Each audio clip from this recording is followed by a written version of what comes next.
ఏంటమ్మా ఏమైందే? మా అత్తగారి కొంపలో నేను ఉండలేనమ్మా. ఆవిడకి నేను చాకరీ చేయలేను. ఇంట్లోంచి మీ నాన్న నేనే వెళ్ళిపోతాం. అదేంటమ్మా మీరెక్కడికి వెళ్తారు? కొండి పెట్టేంత ఓపిక నా దగ్గర లేదమ్మా. నువ్వెందుకమ్మా చేయటం? నేనే నీకు వేడి వేడిగా వండి పెడతాను. అదేదో మీ అత్తగారికి చేయొచ్చు కదనే. అమ్మా అత్తగారు అమ్మ ఒకటవుతుందా? కాదు కాబట్టి మీ అత్తగారిని బాధ్యతగా చూసుకోమని చెప్తున్నానమ్మా. ఎందుకు?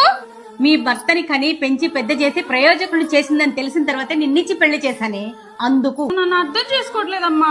అర్థం చేసుకోవడం అంటే నువ్వు ఏడ్చుకుంటూ వస్తే ఇలా కూర్చోబెట్టి మీ అత్తమామలు వచ్చి కాళ్ళు మొక్కేదాకా ఎళ్ళొద్దు ఇక్కడే ఉండని చెప్పడం అమ్మా అర్థం చేసుకోవడం అంటే.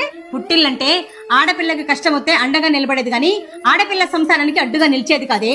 అది అర్థం చేసుకో, నీకే మంచిది. అంటే నన్ను దెప్పి పొడుస్తున్నావా? లేదమ్మా, నీ సంసారాన్ని చిందరవందర చేసుకోవద్దని చెప్తున్నాను. ఈ తల్లి మాటలు ఎంతమందికి నిజమనిపించాయి?